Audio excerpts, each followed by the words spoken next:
Entonces yo le hubiera recomendado hasta que no se vea parecido a cómo se ve el hombre caminante en los videos, pero bueno. Acercándose la hora de la sentencia, donde yo no tenía dudas, empiezo a tenerlas, ¿eh?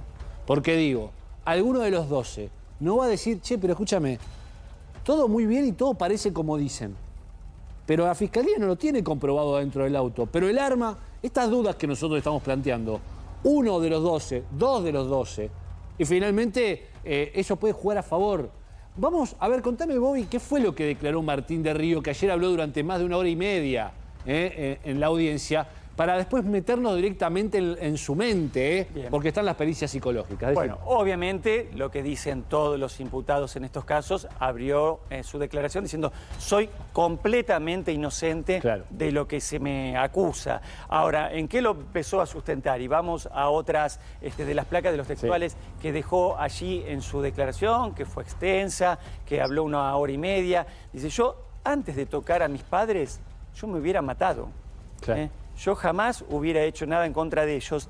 Y en eso trató de conectar, y creo que en esto sí, por ahí estuvo bien asesorado, teniendo en cuenta que hay un jurado popular ahí, que hay gente común, trató de conectar desde el aspecto afectivo, desde el aspecto humano, porque se conectó siempre, como se describió como un hijo presente. Él lo estaba. Siempre habló de sus padres y de él, a propósito de esto, de que yo jamás los hubiera tocado, como una trilogía. Claro, de hecho, perdóname, señala en su audiencia, en la declaración, puntualmente, que mi hermano no estuvo en 30 años. Ahí iba a ir, a eso iba a ir también. Él conecta o trata de conectar empáticamente con el jurado diciendo, ustedes habrán visto acá que me señaló mi hermano. Bueno, mi hermano se fue a los 18 años, nunca más se ocupó de mis padres, el único que se ocupó siempre de ellos fui yo. Ellos sufrían por no saber nada de él. Por ahí, si tenía ganas, cada 15, 20 días, por ahí, hacía un llamadito telefónico y yo era el que se ocupaba de estos padres. Entonces se describió como una trilogía, más aún, algunos le señalan como si fuera hasta incluso un error o hasta si se autopercibe todavía con cierto rasgo de Peter Pan, de hijo adolescente, de alguien que no tiene todavía la edad que ya tiene. Cuando le preguntaron qué es un formalismo, usted de qué trabaja, dónde vive, antes de empezar, dice, ¿usted dónde vive? Y él se declara viviendo, él se autopercibe viviendo en Melo 1101. La casa de los padres. La casa de los padres. Se percibe hijo todavía. Él no dice, vivo en Nordelta. Qué lindo para analizar con Claudio esto, esta cuestión compleja en esta relación. ¿Lo hace a propósito o le sale así? Bueno, a ver, insiste, no soy el caminante, aunque todos señalan que sí. Lo tiró debajo de un puente la propia exmujer que dice, es un monstruo que estaba en casa. Ahora digo, qué relación compleja la de Martín del Río y por lo menos su papá. Cuando hablamos de la mente criminal en pericias psicológicas, sobre todo en pericias forenses, tenemos que hablar de 3 grandes grupos que puede corresponder justamente la mente y la mentalidad y la psicología de un parricida. El primer grupo es el grupo de los neuróticos. El segundo grupo es el grupo de los psicóticos. Y el tercer grupo es el grupo de los perversos. Dentro de este universo de posibles mentes criminales, y quiero decir que ninguna mente criminal corresponde necesariamente a uno de estos 3 grupos, pero sí hay aspectos psicológicos diferenciados en la mente de un criminal y sobre todo en la mente de un parricida. Los homicidios cometidos por los perfiles neuróticos siempre tienen un margen de culpa y siempre hay un momento decisorio de pobre control de impulsos. Pero sobre todas las cosas, lo que se marca definitivamente es la culpa y la angustia. Claro. El segundo grupo, que es el grupo del... Esto no aparece, perdóname, esto no aparece por lo menos hasta ahora en Del Río. Por los datos no. Hasta ahora no. Por los datos no, y por los datos de las pericias que tenemos, que ha recibido el fiscal, tampoco. Tampoco. No habla de esta culpabilidad, de esta sensación de culpa. Entonces no lo ponemos en el cuadrante de los psicópatas. El segundo grupo es el grupo de los psicóticos, que son las personas justamente que tienen un déficit en el compromiso del aquí y la ahora, de la temporalidad, de la espacialidad, y no comprenden sus actos. También ha habido parricidas con perfiles psicóticos. Y el tercer grupo es el grupo de los perversos. Ya vamos, Hugo, sí. El empático, el manipulador, el que no siente culpa, el que controla, y el que puede tener algún tipo de mecanismo, que después lo vamos a hablar, de tipo esquizoide, para sobrecompensar los posibles argumentos culpógenos Mirá. que pueden aparecer en la Muy bien, ahora seguimos, Bobby nos sigue mostrando qué es lo que declaró Martín del Río. Recordamos que estamos en cuenta regresiva a la espera del veredicto del jurado popular. Estamos a minutos de que eso ocurra y lo vas a ver en vivo. Estamos con Hugo López Carribero, todavía conectados. Hugo, ¿alguna reflexión de lo que estamos hablando? Sí, me parece ahí que las cosas han sido llevadas adelante sin un juicio justo. Mirá vos, mirá lo que nos dice, mirá lo que nos dice el propio Carribero. Igual tiene, por supuesto, muchas chances que sea condenado desde ya, ¿no es cierto? Hay muchísimas chances. Pero para vos sería un juicio injusto. Para mí no fue un juicio justo. Mirá vos. Para mí no fue un juicio justo. ¿Por qué? ¿Pero por qué? ¿Por qué no es un juicio justo, Hugo? No un juicio justo porque fue elevada la causa sin establecerse la conexión entre el arma hallada y el imputado. Porque no se lo situó en el lugar del hecho. El lugar del hecho no es en las inmediaciones. El lugar del hecho es el asiento de atrás del auto Mercedes-Benz, dentro del garage de la calle Melo y Gaspar Campos. Porque se lo detuvo en un momento en que no se subsanaba todavía la situación procesal de la primera detenida. Estando Nina detenida, ya sabíamos nosotros 48 horas antes que lo iban a detener a Martín del Río, sin liberarla a Nina. Bien. Es decir, ¿puede ser que Martín del Río haya sido el autor de estos hechos? Sí, puede ser. ¿Debería estar condenado? Sí, si fue el culpable debía estar condenado, pero no de cualquier manera.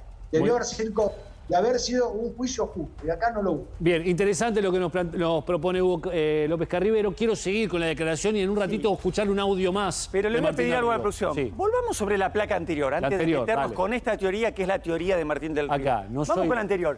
Él dice, no soy el hombre caminante. Sí. De lo que más se discutió y ventiló en el juicio con muchísima gente que trató de corroborar, hasta incluso desde el punto de vista técnico de las pericias tecnológicas, es que esos videos en los cuales aparece alguien a quien no se le ve el rostro, pero que está caminando, y el periodo de ventana del tiempo coincide con que estaría yendo hacia la casa donde se comete el crimen, la hora de la data de muerte, y se retira de ese lugar, todo eso está encaminado a pretender probar que es Martín del Río, aunque no se lo vea. Y para eso también hay un sustento de una caminata con un trayecto similar que hace con su amante casi una semana antes, el mismo recorrido. Este es un eje probatorio principal, tanto para la Fiscalía como para la querella. Ante esta actitud, él cuando declara dice, no soy el hombre caminante. Acá podrían haber tenido dos argumentos defensivos él. Uno decir, soy yo, en efecto soy yo, pero pruébenme que soy yo el que entró a la casa, porque por momentos me tienen caminando a 50 cuadras del lugar del hecho, pero no hay nada que pruebe que él haya estado en la escena del crimen. Pero ese argumento lo hubiera acercado, lo hubiera acercado a la sospecha. La otra es decir esto, no soy yo. Pues entonces ¿quién es? Porque miren lo que tenemos acá. Del otro lado, y esto es muy pesado para el impacto que puede generar en el jurado, ¿quiénes lo reconocen diciendo que es él, aunque no se le vea en la cara? Lo dice, por ejemplo, Nina, la clienta del doctor López Carribero, dice, lo conozco trabajar más de 10, 12 años en esa casa, lo conozco casi como un hijo, le exhibe, dice, yo no sé si lo mató o no lo mató, dice Nina, en su bonomía, en su autenticidad. Ahora, me exhiben ese señor caminando, es él, ese sí lo reconozco, es él. ¿Quién más lo dice? Lo dice el hermano, que se crió con él, que vivió toda la vida con él. Lo dice la esposa, vivió tantísima cantidad de años, tuvo hijos, le muestran el video, dice, lo veo, es él, es Martín. Se lo exhiben a una señora, amiga de la mamá, lo conoce desde Jardín de Infantes, se hizo amigo, Martín del Río, de su hijo, dice, lo conozco de toda la vida. Me exhiben ese muchacho caminando, esa persona, es él. Fíjate la cantidad, la amante dice, sí, en efecto, yo caminé con él aquel día, soy yo la del video, pero no sabía que él estaba ensayando por ahí cómo iba después a cometer un crimen, los tiempos y demás. Ahora, veo el encapuchado caminando ese, es él. Todos dicen que es él. Ahora, Del Río dice, no soy yo. Y que acá Fito nos decía algo inquietante. ¿Y qué pasa si alguien que sabe cómo camina Martín del Río se encapucha y camina igual. Estamos tratando de hacer conexión con Fito Baqué, que está en medio de la audiencia, ahí me está explicando que va a salir ahí para hablar con Gaby Prosperi. Me parece fundamental también su presencia porque está, como estuviste vos, Hugo, allí en la audiencia, pero él ha permanecido durante todas las audiencias. Mirá lo que decía Martín del Río en otro de los fragmentos de la audiencia. Escuchá. Buenos días para todos. Ya les hablé ayer un poco. Quiero decirle que es imposible haber cometido este hecho sin estar en el lugar, sin que el arma homicida haya pasado ni siquiera cerca mío, que soy completamente inocente, que amo a mis padres, amo a mis hijos y que los extraño muchísimo y que todos los días rezo por ellos y que quiero que la Fiscalía pruebe quiénes son los culpables del asesinato de mis padres. Nada más, muchas gracias por todo y espero que esto se resuelva y poder saber quién asesinó a mis padres. Impresionante ver así, porque esto era el audio que te mostraba. Te en un escuchamos principio. el audio con Ahora, una imagen claro. de otro tramo, de otro día, de otra audiencia. Por eso yo lo veía vestido con una capucha similar a la la de imagen, el audio era este con la Ese. imagen de otro momento. Pero este es el audio que te estábamos mostrando recién en un principio. Las de últimas ayer. palabras. No. Ah, de hoy, perdón, de Este hoy, audio de es de hoy. hoy. Esto Esto de es hoy. lo último que dijo Martín del Río y quiero preguntarle Hace un rato. a Claudio. Hace un ratito, hace unos minutos, quiero preguntarle a Claudio qué viste además de las palabras. Porque ustedes, los terapeutas, siempre, en general, no solo analizan lo que se dice, se analiza mucho lo que no se dice y las formas del cuerpo, ¿no? El lenguaje corporal.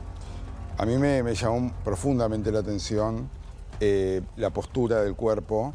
No se veía una postura cerrada, rígida, se veía una postura absolutamente relajada, con una actitud, y quiero fundamentar en esto, la mirada, nunca se bajó la mirada a la cámara, Ajá. nunca se corrió la mirada de la cámara, se ve una mirada asertiva, se nota una mirada muy lineal, hasta te diría franca, y obviamente en el discurso que probablemente, y está muy bien guionado, si ha sido guionado, felicitaciones a la doctora Chiribín por este punto. Bien, pensábamos que le cuesta mucho defender a Del Río y sin embargo se las ha dado maña, ¿no? Para un problema tan grave. Sí, me parece que el discurso es un discurso sólido. Sí, Mira, yo tendría... si no supiésemos todo esto, a simple vista uno le cree. ¿Eso es lo que estamos queriendo decir? Yo no denoto fisuras en el discurso, denoto coherencia, denoto la apelación de un papá que piensa en sus hijos, denoto de un hombre que apela a la espiritualidad, su relación con Dios, denoto un hombre que busca justicia. Yo no denoto ¿Crees que quiebre. ¿crees que este discurso de último momento, las últimas palabras, es un discurso guionado por la doctora Mónica Chiribín y su colega, o directamente es algo que se puede apreciar que viene de las entrañas del propio Del Río? Bueno, las pericias hablan de un discurso de sobrecompensación y pensamientos de sobrecompensación, y habla de una personalidad con rasgos de bloqueo esquizoide.